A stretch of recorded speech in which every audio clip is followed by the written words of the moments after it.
And this is kind of one of the pinnacle of when we talk about addiction. This is a controversial question, if you will, and a lot of people will kind of take one side over the other, okay?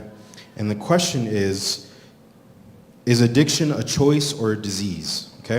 And so I kind of want to do a poll, so if y'all can get your phones out and scan this QR code.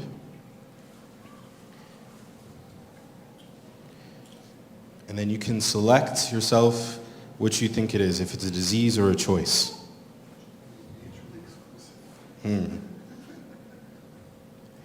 I didn't give you any room to pick something else if you wanted to. Just answer whatever you think. Is addiction a choice or a disease?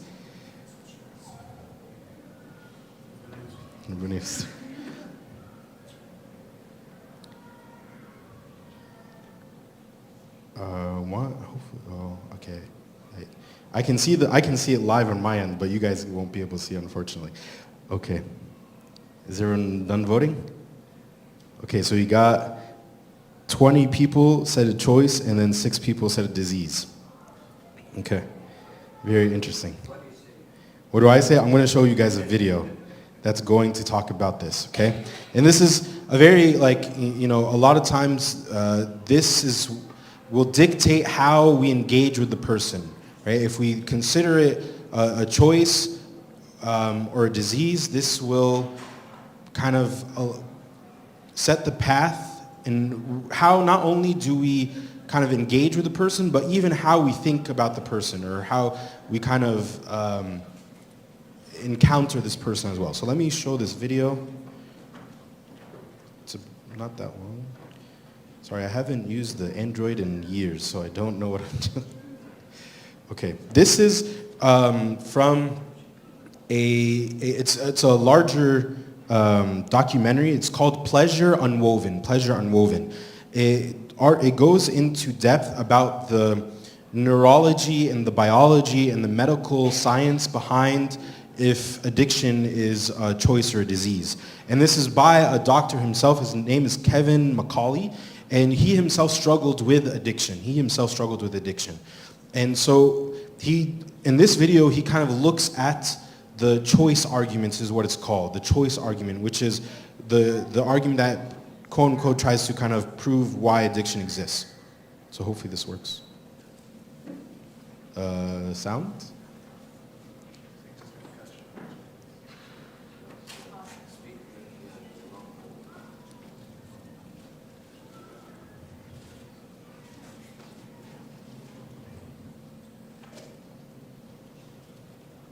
This is why Apple is top notch.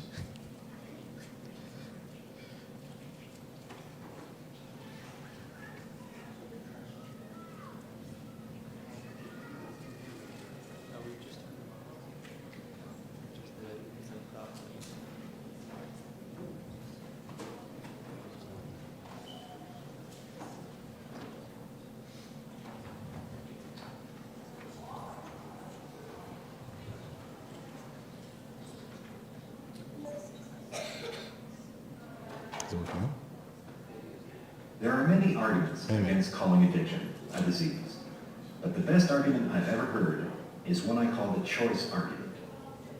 The choice. So if you didn't pick up on it, addiction is a disease, right? So he's telling you the answer right now. Addiction is a disease, but he's going to, right, because the choice argument is the one that gets most traction or that gets most pushback against this idea, right? Argument says that addiction can't be a disease because drug taking is a behavior and all behaviors are choices. I don't remember what year this documentary was shot, but it's very poor production, So just think of imagine what the Saint movies were back in the 90s or something. This is maybe on par with it.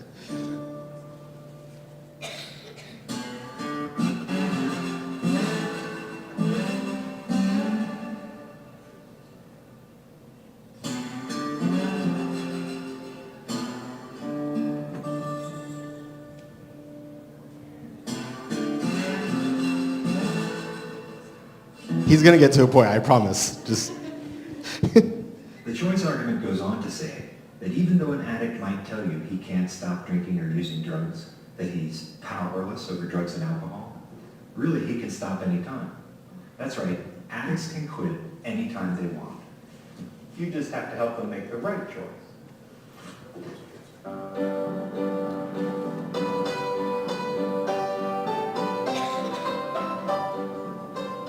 To show how easy it is to get an addict to stop drinking or using drugs, the choice argument suggests this simple experiment.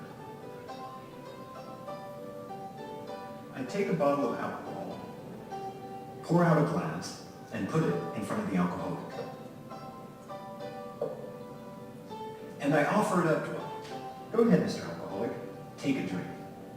No, really, it's on the house. But when the alcoholic reaches for the glass, I add a small twist. Oh, but Mr. Alcoholic, if you do choose to take that drink, then I'm going to blow your brains out.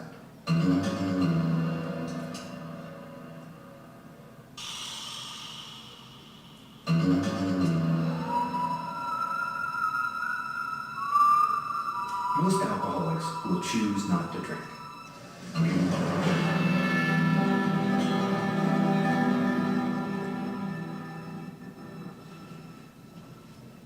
And that's the choice argument's point. With a strong enough threat, I get the addict to stop their behavior in a way I just can't for real patients with real diseases. Diabetes, for instance. You can't put a gun to the head of the diabetic and say, okay, better bring that blood sugar down to 100 or I'll blow your brains out. It's not going to work. The choice argument draws a distinction between behaviors and symptoms. In the case of symptoms, those are part of a disease process. Free will plays no part. We don't hold patients responsible for their symptoms because they can't choose not to have them, and that's why punishing and coercing real patients is inappropriate. But drug taking is a behavior. All behaviors are choices. Free will does exist. The addict is responsible for their behaviors because they can quit if they choose to. You just have to motivate them to make the right choice. That's the choice argument. That's the best argument I've ever heard against calling addiction a disease. And I think it's a darn good argument. But it has problems. And in the end, I think the choice argument is wrong. Because it fails to take into account some exciting new research about the brain. Research that shows that our capacity for choice is far more complicated and fragile than we ever imagined. Is addiction a disease or a choice? The short answer is, addiction is a disease of choice. It's a disorder of the very parts of the brain we need to make proper decisions. Okay, and there's probably like another 30 seconds of this music and background, right? So addiction is a disease of choice, right? So the parts of the brain that are swipe, okay. Okay, so it's a disease of choice. So the parts of the brain that are responsible for making choices gets hijacked, right?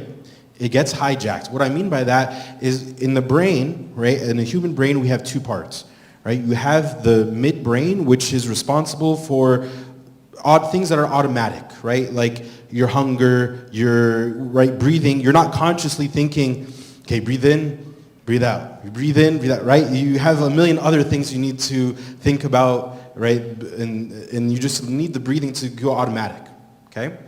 And then it also, part of that midbrain controls choice when we choose to do something.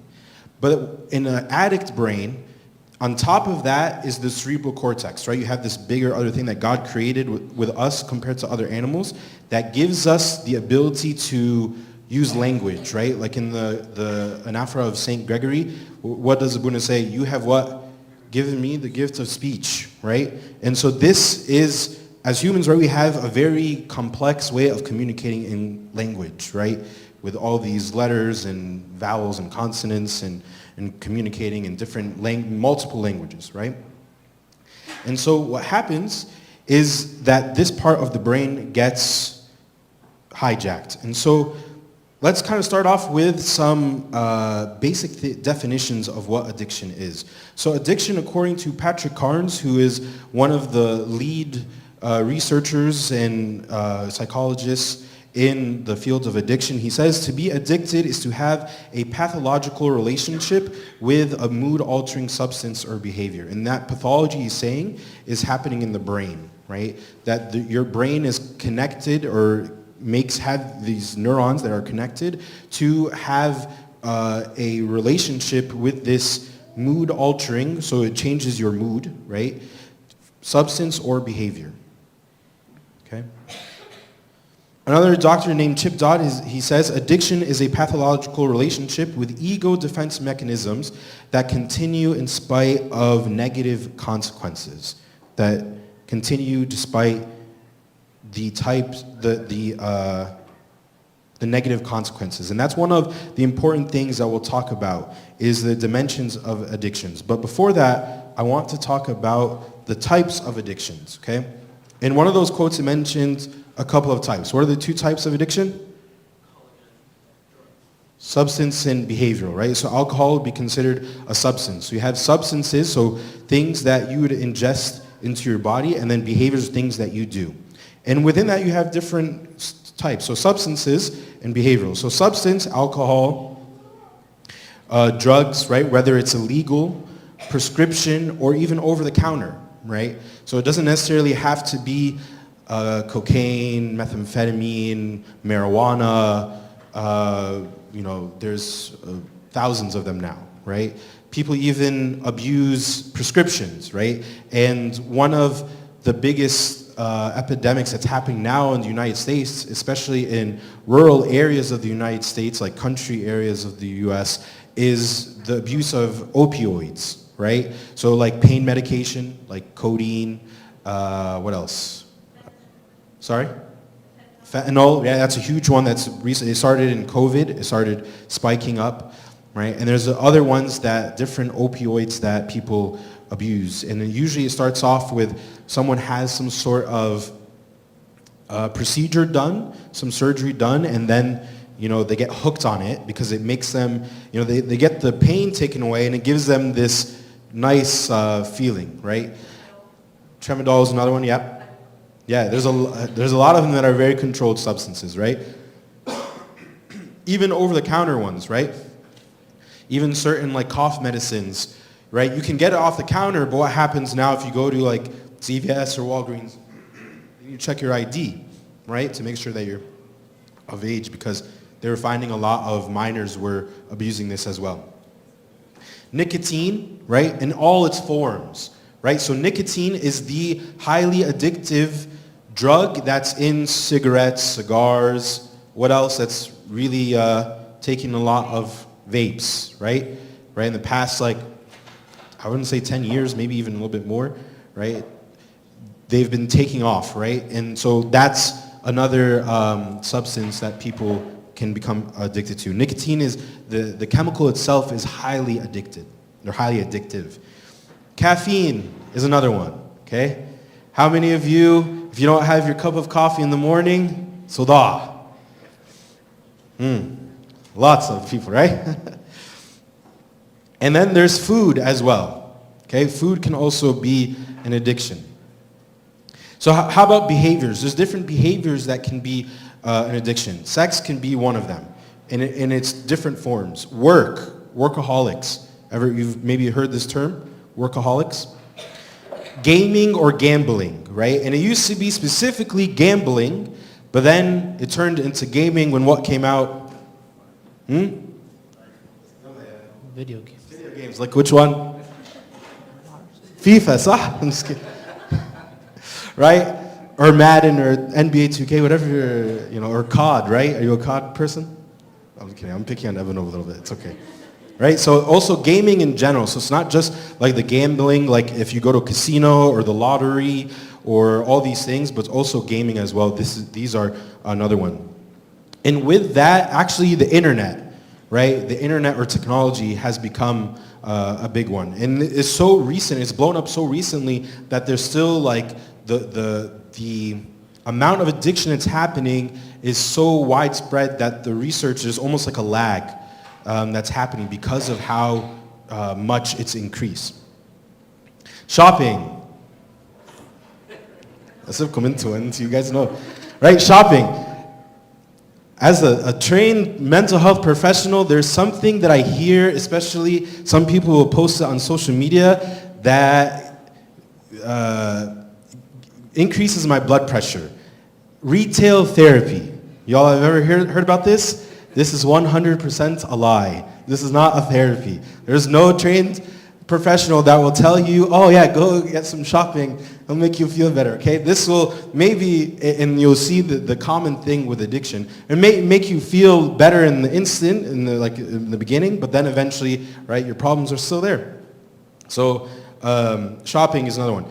Eating, okay, now you said, oh, but you put food under substance. Eating also, just like the behavior of eating, can be an addiction, right? Just the motion itself. With nicotine, for specifically cigarettes, part of the addiction is not just the nicotine, it's also the motion, right? The motion of going like this becomes addictive in the process of addiction. And we'll talk about the addictive system and the addiction the cycle of addiction and how that's part of it, okay? That's why sometimes when people are trying to quit smoking, what do you see them doing a lot? Lollipops. Lollipops, or gum, that's because it's nicotine gum, that's why. But lollipops is a big one. So they quit smoking, but then they get diabetes from having so many lollipops. Stealing, right? This is another type of addiction. Cleaning, right? But this is sometimes associated with another mental disorder, such as OCD, obsessive compulsive disorder, when someone cleans things over and over, like they wash their hands a certain amount of times. So these are the types of addiction, right? There's two main types, substance and behavioral, and then you have all these different ways that the substance or behavior can manifest. Even exercise can be an addiction. How? Let me explain the dimensions of addiction and it'll make a little bit more sense, okay? So there are 4 dimensions or 4 things that we look at when there's addiction. Preoccupation, loss of control, relationship disturbance, and affect disturbance. Okay, what does this mean? Let me go one by one and kind of explain it. Preoccupation, what does it mean? When something's occupying your mind, what is it? Your thoughts, right? What are you saying? Sorry? Control, right, in your mind, right? You're thinking about this thing. So in addiction, whether it's a substance or a behavior, there's a preoccupation. There's a constant kind of thinking about what is, the drug, or how they're going to get the drug, or where they're going to kind of, if they even make the drug, or even the behavior, right? Maybe we think about, the preoccupation, the biggest one is when there's sexual addiction, right? There's a lot of preoccupation and there's fantasizing and so on. The second dimension is loss of control, right? There's a sense of now this substance or behavior, what controls me? This substance or behavior controls me. So the loss of control means that there's impulsivity and compulsivity. What are the difference between impulsive and compulsive? Impulsive means what? Immediately, right? So immediately when I do something, I want to go to that substance or that behavior. Compulsive means it's repetitive, right? It's almost kind of like mindless. I do it without even thinking. And so addiction, as Dr. Macaulay said, it's a disease of choice, right? So the choice happens and it's impulsive choices, and that leads to a compulsivity, a continuous happening one after the other.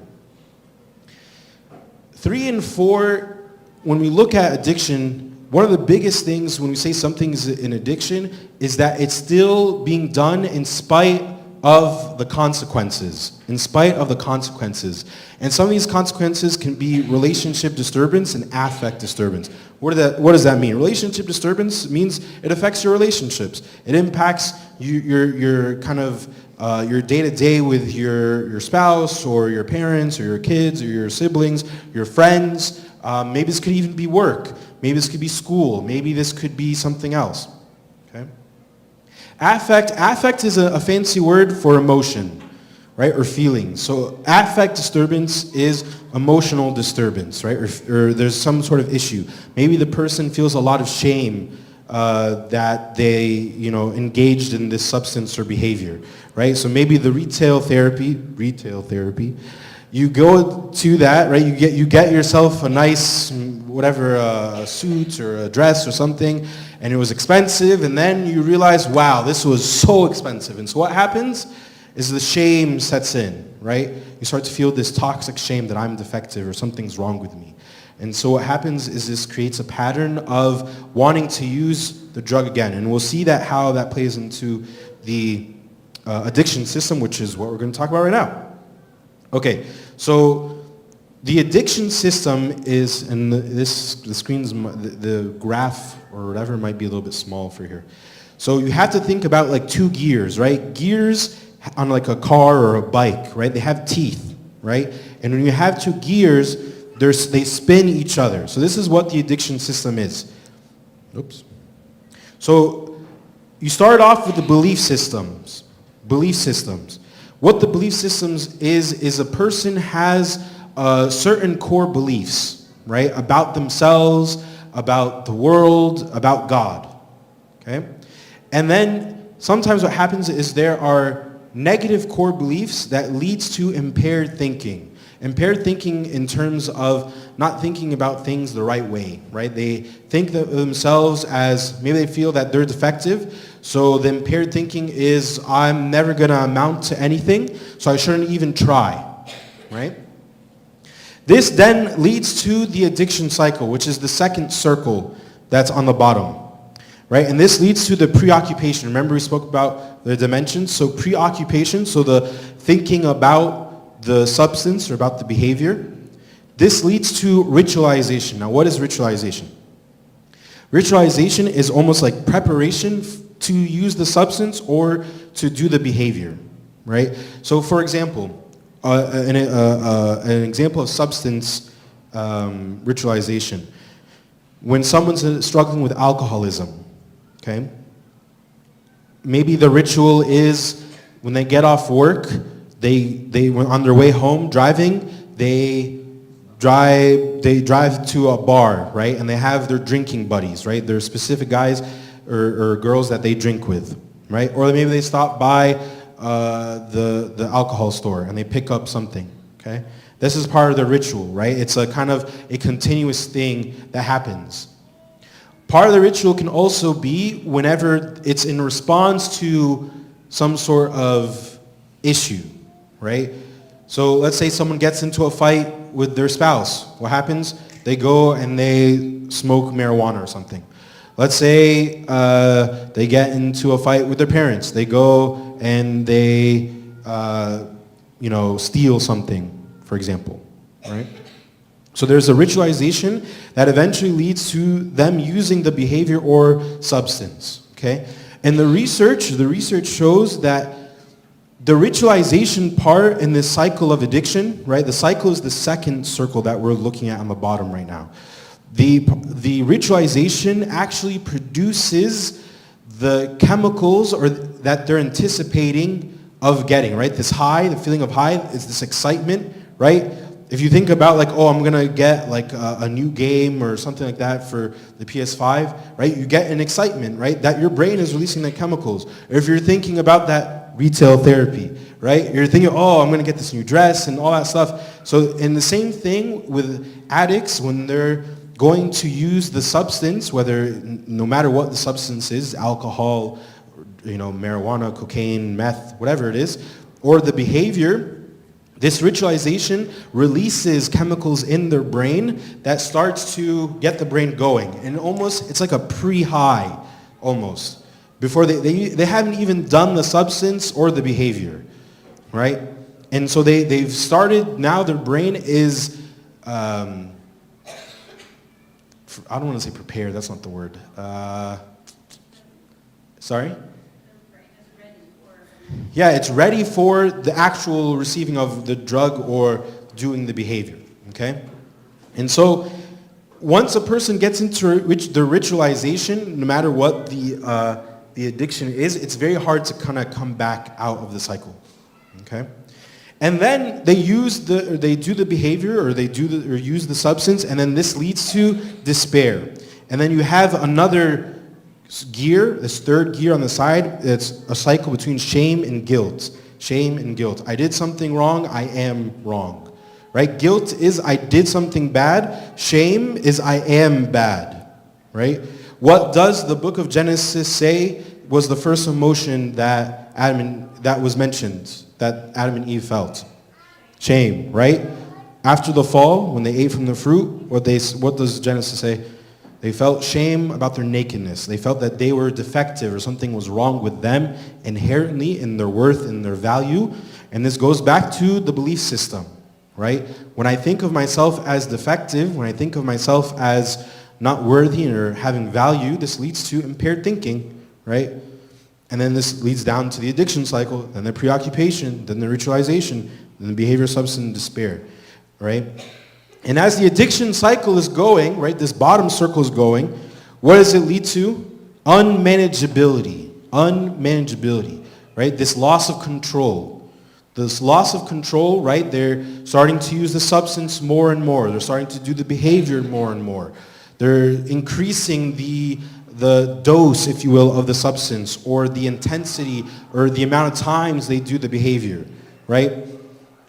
And so it's important to keep in mind that this addiction cycle is very dangerous because if it goes unchecked, it can continue to work on the brain, right? And all these parts of this addiction system is impacting the brain, right? It's creating connections between the neurons in the brain that allow the relationship between the substance or the behavior to be as a means to escape, right? And that's one of the other things when we talk about addiction. Addiction, a lot of times what I tell my patients is that addiction is an illness of escape. Addiction is an illness of escape. And addiction is not what you're running to, it's what you're running from. Addiction is not what you're running to, it's what you're running from. So not to say that, like, you know, what happens a lot of times, though, is that people think about all these things, right? These substances and behaviors. And they focus on getting over one of the substances or the behaviors, right? But then what ends up happening is they develop another addiction to either another substance or another behavior, right? So for example, a lot of times when people are trying to overcome a drug addiction, they'll develop like a behavioral addiction. They'll start to become workaholics, for example, right? And so this is an issue with the addiction because it doesn't matter what you're running to, it matters what you're running from. And what do we say? Addiction is an illness of what? Escape. An illness of escape. Escaping from the reality because reality has become so overwhelming, okay? And I'm giving this background, and please, I want you to understand this is like a very surface level, right? There's so much information out there, and there's so much that we can talk about in terms of addiction. But as servants, I want you to have like some working information, so that way, as servants, when you go out serve in the kids or the youth or whoever you serve, you have an understanding of what's going on. So what I want to talk about now are do's and don'ts as servants, right? Because this is a servants meeting, right? So what are things that we should and shouldn't do as servants when someone comes to us and they have addiction, or you recognize that someone has an addiction, okay? I'm going to start off with the don'ts, okay? The first one is don't react in a harsh way or be shocked, right? I tell people, like, watch your facial expression. Watch your voice, okay? Someone tells you, do you guys use Bason and Tasoni here? Or no? No? Okay. Because they did that in another church in another city, and I was like, this is so confusing because Tasoni is, a title for consecrated sisters and so on. So they tell you uncle or tante or whatever they call you, servant. They say, I have been smoking marijuana. Right? Don't do that. Don't do that. Please don't do that. Okay? let me ask you a question about communication. How much of communication do you think is verbal? 10? What else? 10, 20? What else?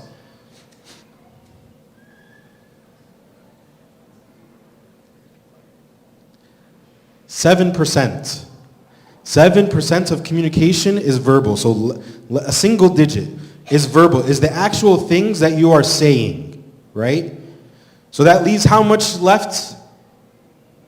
This is basic math, 100 minus 7. 93, right? So 93% is non-verbal, right? So the actual things that you're not saying. And they divide this 93% into 38% and 55%. The 38% is your voice, right?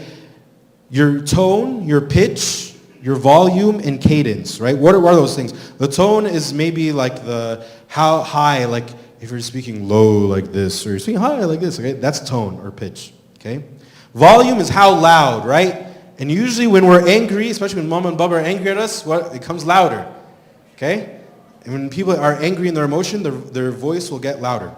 Cadence is the speed, right? Again, also when someone's angry or someone's shocked or stunned, the cadence they'll speak faster, right? And so our brains are processing these things without even maybe like intentionally or consciously knowing this. And then 55% is facial and body language, right? How I'm presenting in terms of my body. Let's say I'm giving this talk and I'm just like this. What would you think? Not confident, can't wait to be done, right? What if I was just speaking like this for the whole time and just, right? Monotone, right? So all these things express something, right? And so the first don't is don't react harshly and don't be shocked, right? You have to maintain kind of this, this idea that we're all human, right? And we have weaknesses, right? We all have the ability to, I forgot which father it was, and I think Ember Gregory mentioned this quote on Wednesday night in the Vine. He said, if not him, then me, or something like that, I think. Woe to me, him today, me tomorrow. Woe to me, him today, me tomorrow, right? You have to continuously remind yourself that we are all human, that we are all sinning, right? We all have sins from, the Pope even himself has a father of confession, right? He is not pardoned or immune from sin, right? And so all of us are struggling in some shape or form. So this is one of the things to kind of keep in mind. One of the things that is the denial that can actually make the addiction worse, right? Because addicts themselves will struggle with the denial. But what's worse is if the family or the friends or the servants or so on is in denial too. There was a time that I was asked to serve on the committee for a certain convention. And it was a diocese convention. It was the college winter diocese convention, and I served in it with one of the priests from Nashville. And this was the year. The last year was before COVID, 2019. And every year, it was 3 years or 4 years with one priest was from Florida, and the rest of the 3 years was a priest from Nashville. And I remember this last year, in the last few years actually it was always like this. We'd go, and it was college in the winter in St. Stephen. We'd go, and there'd be an issue of alcohol and some kids bringing marijuana, right? And of course, as servants, and we can't have this stuff, especially on St. Stephen. This is diocese church property. And so what Abanoub did was he called the parents. You know what the parents' reaction was? Ibni, la ibni, mish ma'oud, right? They completely were in denial, right? And so this can also lead to that as well too. So, the shock or reaction, you want to be aware of this as well. With that also, don't shame, judge, or condemn, right? As servants, our job is to be Christ-like and bring the healing presence of Christ. There's actually a really nice book from an Eastern Orthodox psychologist. His name is Dr. Albert Rossi. It's called Becoming a Healing Presence. And he talks about how, we become a healing presence by us first, right? Being healed by Christ and then relaying this to the other people. And there's a verse that St. Paul talks about that the comfort which we are comforted by God, we comfort others with, right? So it's this kind of vertical and horizontal relationship, right? Just like the cross itself is vertical and horizontal. And so, remember, like I said, shame is the feeling of what? I am wrong, or I am defective, or I am bad in and of myself. Not that I did something bad, right? Guilt focuses on the behavior, right? Shame focuses on me as a person. And so, you also have to consider, like, if you think like, I just need to shame this person, I need to, as a servant, I need to like a dibu, or a dibha, or whatever, right? Most people know what they're doing is wrong, right? Even think to yourself, when you did something wrong, you probably knew somewhere in the back of your head that I probably shouldn't do this, right? And so what happens if like someone comes at you and rebukes you all the time, right? Constantly, this can be damaging to the person's already negative core beliefs and impaired thinking. Don't break trust, right? This is a very important one, especially as servants, right? If you go around telling people, right, that so-and-so is struggling with this and that, you're going to break their trust, right? And you need to exercise wisdom and discernment if you tell the parents or one of the priests or so on, right? And I say, I'm not going to give like a yes or no, like a black and white answer, in terms of if you should share that with the family or not, because it all depends on what the substance is, what the behavior is, how old the person is, right? And that needs the wisdom and discernment and maybe seeking guidance, right? They even teach us this even as therapists and counselors, that we live in consultation, right? We go to another therapist, hey, like I have this patient and they're presenting with this symptom and this and that. Like, what do you think? Like, I'm thinking this, but what's your opinion? What's your professional clinical opinion, right? So you can do this even as servants, but not as gossip, right? Because you don't want to do it in terms of, like, you have this juicy information that you want to share with someone or something like that, okay?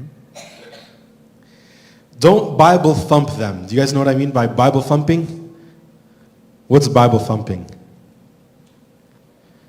So literally, if I was to take my Bible and dilo al right?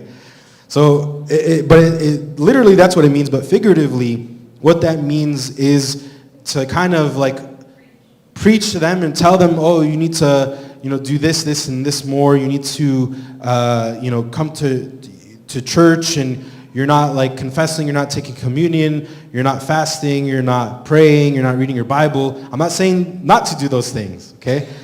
There are almost like 3 or 4 priests here. I need to be I'm not saying not to do those things. Those things are very important, right?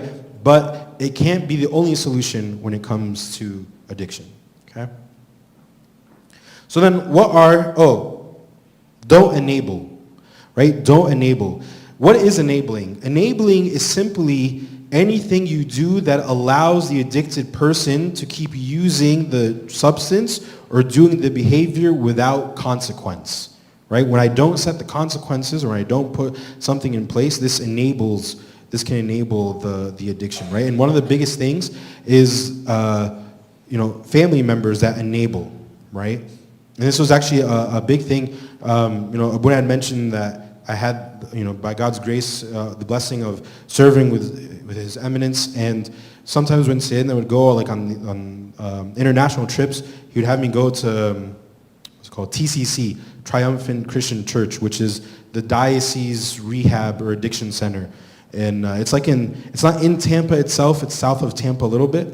But one of the biggest struggles that they had there was the parents, right? In terms of enabling them. And even in non Coptic, or even in the rehab center that I work in now, right? One of the things that we encourage is, if your it's a males only rehab center. If your son is, thinking of leaving the before the 9 months are up, you have to set a boundary in terms of if they can come home or not. Right? We're not going to make the decision for you, but you need to kind of set that standard, because if they always have this place to fall back, they won't learn, right? They won't kind of go into that being forced into having to change. Okay, what are dues as servant? What are things that we should do as servants? We want to share gratitude and support that they trusted you enough to confide this information or share this information with you, right? You need to think of yourself as a safe place or a safe haven for this person. How can I be a safe place or a safe haven for this person? So that way they builds the trust even more, right? And so, telling them thank you so-and-so for sharing this with me, and kind of exercising this this opportunity that someone has come to you and shared information. I always sometimes I'll tell my patients, that as a counselor, the position that I'm in is really a blessing, because sometimes, people are coming in the very first session and they're, spilling out their guts, right? They're sharing things that maybe they haven't even told family members, spouses, friends, best friends, or people they've known for years. On this first day, they're sharing this. So definitely as servants, right, people we already have relationships with, or should have relationships with, we should offer that gratitude and support to them, so that way they know kind of, that we're in their corner. We are the safe haven or a safe place for them. As servants, right, do know your place. If I could put another exclamation point, I would, but then it would break it from being a single line, right? What I mean by know your place is, right, and it goes back to like the whole Bible thumping or kind of, right, rescuing them, right? They have to make the decision that they need the help, right? And so I need to be able to,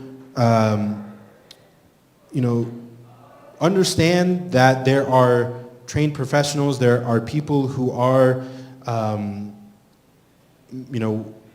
if they're in the field, that they can deal with the situation, right? And I know, like, there's the FMP program that the diocese has. Do they speak about addiction? They do? Okay, thank God.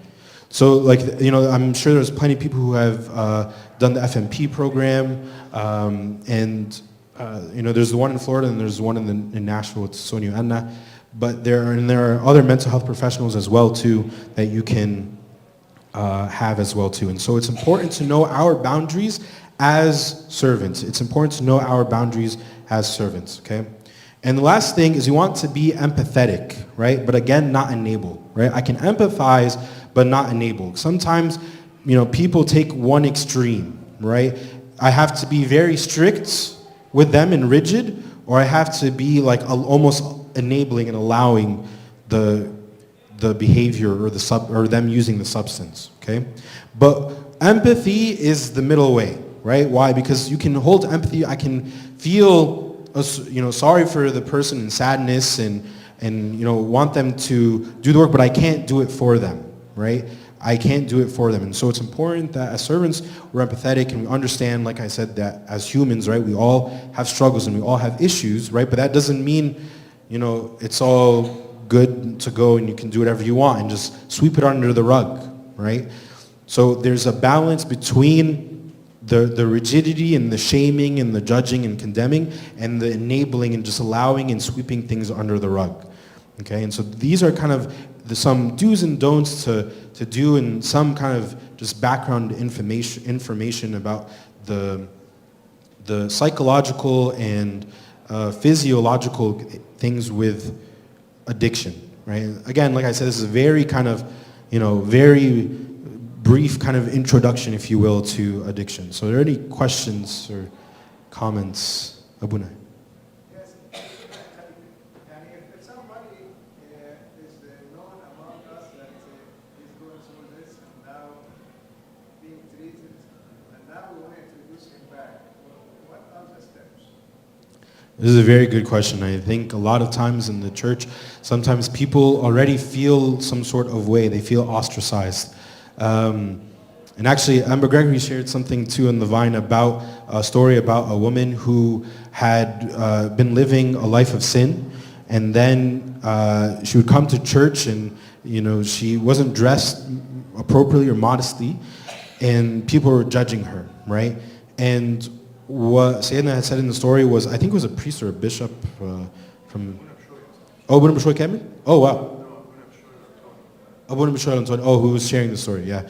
Abuna told the woman to just pray and continuously pray, right? But then for us as servants, we have to be welcoming, right? Like I mentioned, as servants, our job is to be Christ-like and to offer the healing presence of Christ that we're taking from him, from Christ himself, right? And so we have to offer this acceptance just as, right, Christ did with the Samaritan woman, right? Just as Christ did with the sinful woman when she wiped the feet of our Lord with the tears of the hair of her head, right?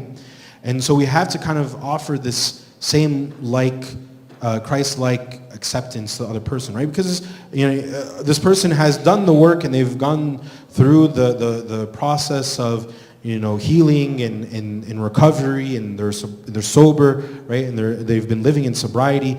So we have to offer them and understand that we can't hold their past against them, right? We can't hold their past against them, just like Amber Gregory had told us on Wednesday, right? Woe to me, him today, tomorrow, me. I think I butchered that quote, but it's the mindset that we have to kind of continue. So it's more of the mindset that we have to have as servants that will dictate kind of how we engage with the person. And you don't want to force yourself on the person too and be like, that might overwhelm them.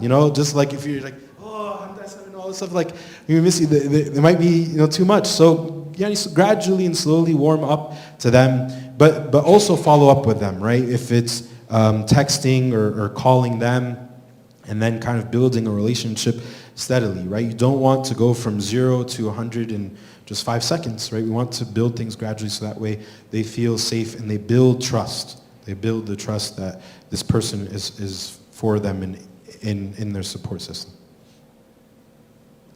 Yes? Where on that diagram of the cycle is the best time to approach the person and break the cycle? Good question. So in the addiction system, which incorporates both of these circles, these gears, if you will, so this is an ongoing thing, right? This is something that's happening. It's not like a certain amount of years is in the belief system, and then certain things that are happening in the impaired thinking. It's almost like an instant thing. And sometimes the person's not consciously thinking to themselves these thoughts, right? And so one of the things that there's the stages of change, which is important to consider as well too. And the easy way you can remember the stages of change are PC-PAM. Okay? The first stage of change is pre-contemplation, right? Pre-contemplation. So what's happening in a stage before even thinking about change. So the person's not even to themselves, they're not even admitting that they have an issue in pre-contemplation. Okay, so that's P, right? PC-PAM is the acronym to remember it. PC-PAM. PCPAM. So C, right, is contemplation. Now they're starting to think about it. Like, maybe I do have an issue. Maybe this person, is right. Like I've been doing this behavior. I'm using this substance a lot. Okay. And then P is preparation. Now they're bought in. They're understanding like, oh, okay, like I have an issue and I need to do something about it. Maybe they've begun the thing that they need to do, but they haven't like fully gone into it, right? So pre-contemplation, contemplation, and then preparation, right? PC-PAM, so what letter's next? A, right? This is action, right? This is when the person is doing the heavy lifting of change, right? And they're actually doing the things that they need to do, whether it's going to therapy, going to a support group, right? Like AA or NA, or going to like a residential treatment, right? And then the last letter is what? M, right? PCPAM. M is maintenance, right? So when the person has done all these changes, they maintain it by continuously doing things. One of the things that we find is that relapse is part of addiction, right? They have established time of recovery and sobriety, but then they fall into the same thing, the substance or behavior. Part of that is because they've stopped doing the things that have helped them. So to answer your question in terms of like when, it depends on where the person is on the stages, right? The 12 steps, right? The first step is we admitted our powerlessness from alcohol. The 12 steps originated from AA, from Alcoholics Anonymous. We admitted our powerlessness over alcohol and that our lives became unmanageable. If they're not able to do this, they're going to have a very difficult time, right? Even if, Christ himself came, right? This person might not be able to change, right? Even if this happened with Christ himself, right? The Pharisees and the scribes said, show us a sign, right? Because it wasn't the sign that was going to convince them, because Christ did hundreds of signs, right? And so this is kind of part of that step one. It was when a person admits that they're powerless over this substance or behavior. And so it also depends on where they are in terms of that, right? And you think of St. Monica and St. Augustine and how she continuously prayed. And I'm sure even St. Augustine maybe had some contemplation, and then maybe it clicked in his head one day, it's like, oh, I need to change, right? And there was something. Same thing with St. Moses Strong, St. Mary of Egypt, all these amazing saints that we have that exemplify repentance. Other questions? Okay, khalas, you guys have headaches and you're going to go to sleep with the headache tonight. Okay. If you have other questions, yeah.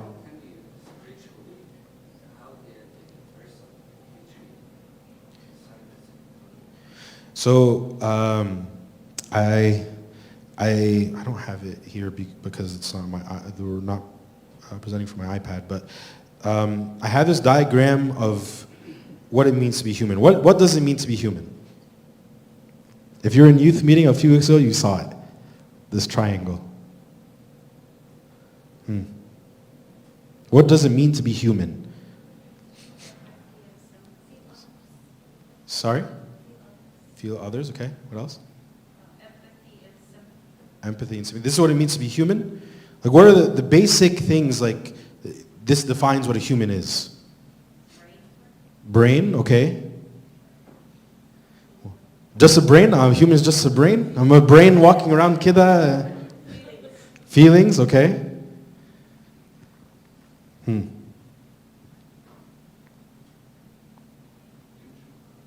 Image of God, okay.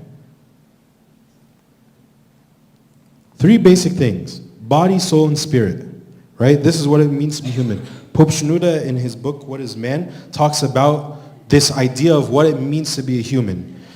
And body, soul, and spirit is what makes up. So some people said brain, right? This is part of the body, right? I have the physical organs that are going on, right? The physical things that happens in the disease of addiction in the brain, right? So that's going on. And then you have the soul. The soul is what, like, the emotional part, your thoughts that don't have a tangible thing to them, right? Like, I can feel this bench, right? I can feel this, iPad or something, but feelings and emotions don't always have a tangible thing, but they're connected to the body as well too. And then we have the spirit. And all 3 of these things are working together, right? None of these things, these 3 things, work in a vacuum. You guys know what I mean by I say it doesn't work in a vacuum? Like separate, right? Because when you vacuum something, it sucks it out from the carpet or something, right? So none of these 3 things are working in a vacuum or separate from the other ones, right? This is why our approach should be 3-pronged, right? And this is why, thank God, like the place I work, they recognize this and they approach this, right? We have the clinical, the spiritual, and the military, which does a lot of physical activity for them, right? And so this is also the approach in terms of the 3 things. So spiritually, sometimes it can be difficult for the person to hear spirituality or hear spiritual truth if they haven't worked through the things that in their soul, like the trauma or the things that they're running from, right? Because remember, addiction is not what you're running to, it's what you're running from, right? So from the trauma, from the overwhelmness of reality of life and so on. And so if a person can learn how to manage those things, then they can go into the spiritual understanding and build spiritually as well too. Sorry. Yeah. I'm sorry. Yeah, it's fine. And I think it's also a topic, but it's related to the addiction. As we're seeing that our kids nowadays, they're addicted to the electronics or iPads and phones or حاجات دي. As a servant, how can we deal with him and حتى الولاد لما لهم put up your phone for 10-15 minutes, they cannot stay without it. Yeah. So So by definition, this is an addiction, right? Because there's loss of control. as a servant, spiritually, that's what I can help with. Yes, and this is important, right? And going back to the understanding of knowing my place. And I also as servants, right, like part of the service is educating the parents and kind of having them understand and aware of the consequences of technological addiction or internet addiction is the most common term. And so part of as a servant is maybe just being this example to them, right? Because I can't think it's going to be just me that solves the whole situation. Because this is a whole, right? Just as humans, we're body, soul, and spirit, right? A person makes sense within the context of their family, their story, their experience in life. So also it's kind of like, what are the parents doing here? Unfortunately, sometimes like there's this very like separate divide between the church and the house and the families, right? Sometimes families have this idea that the church is responsible for raising their children, and then as servants we think like just, we just give the lesson or the lecture or sermon or whatever, and then I go home and leave, right? And so there should be more of this working together. Even like in the place I work right now, we started offering family therapy because of how important it is that people live in a healthy relationship, right? Because one of the things that in addiction is most likely they don't have a healthy relationship. Actually, one of the other things that we call addiction is an intimacy disorder, right? Intimacy doesn't just necessarily mean sexual, but intimacy means closeness, feeling connected with other people, right? And so the person with addiction has built a intimate relationship with the substance or the behavior rather than with other people. So as a servant, I can work on maybe building this healthy relationship with the youth or the kids and show them how this can be more meaningful than a relationship with your phone or Instagram or TikTok or whatever they're using nowadays. So, other questions? It's not a question, but it's a comment. Sure. There are therapies here for substance abuse where they substitute addiction. Like Suboxone and methadone. Narcotics. Yeah. So can we use the same term when it comes to behavior? We try to get them addicted to something else. Maybe it's not spiritually the ideal thing. Like, for instance, we take them from addicting electronics to addicting basketball or addicting like the card games or group activities. Kind of get them out of that circle, and then we start to one by one get into the spiritual life. So you remember how I said that even exercise can become an addiction, right? Anyone ever heard of CrossFit? CrossFit, it's a specific type of gym, and they're very like extreme. They're very, very intense, and they're intense to the point where the people who go to CrossFit, they'll even go even when they're injured. And so this is how like exercise can become an addiction, right? Because remember, addiction is doing the substance or the behavior in spite of consequences, right? So they have an injury, and I'm still working out, like this doesn't work, right? Like I have to give my body some rest and heal.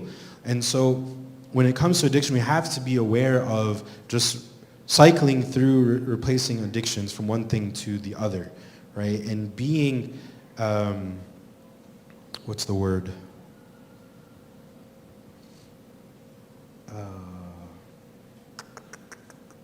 moderate in everything, right? Being moderate in everything and being able to, even like as a church, right? In spirituality, we teach moderation, right? We don't tell you like, your father of confession is not telling you 500 matanyas every Friday or every, right? Or something like that. When it tells you 10, 15, 20, there's moderation. And so even in the spiritual life, we teach this, right? And so we should teach this even with everything else in terms of, food and life and using our phones and all this stuff. Is teaching moderation in everything. Any other questions or comments? Okay. Glory be to God forever.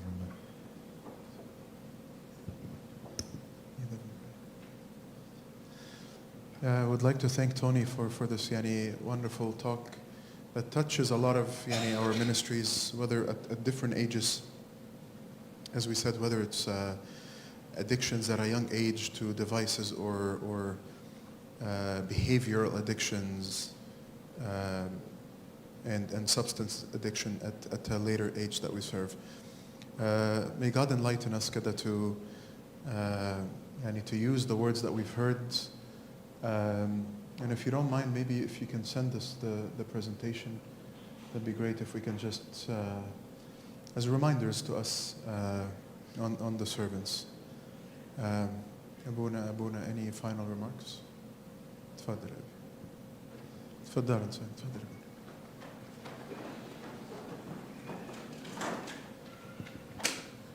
In the name of the Father, and Son, and the Holy Spirit, one God, Amen.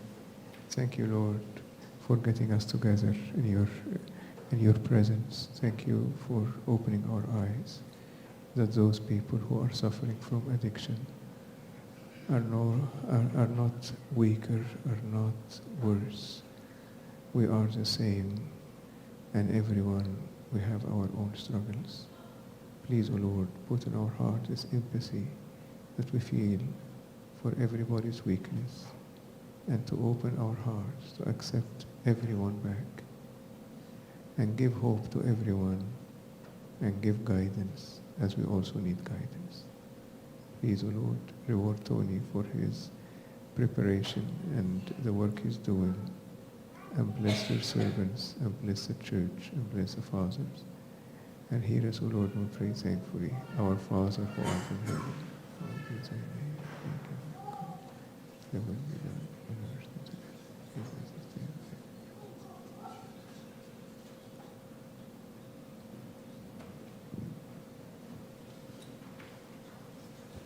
Now, Lord God the Father, the grace for the only begotten Son, our Lord Jesus Christ, and gift and communion of the Holy Spirit be with you all. Go in peace. The peace of the Lord be with you all.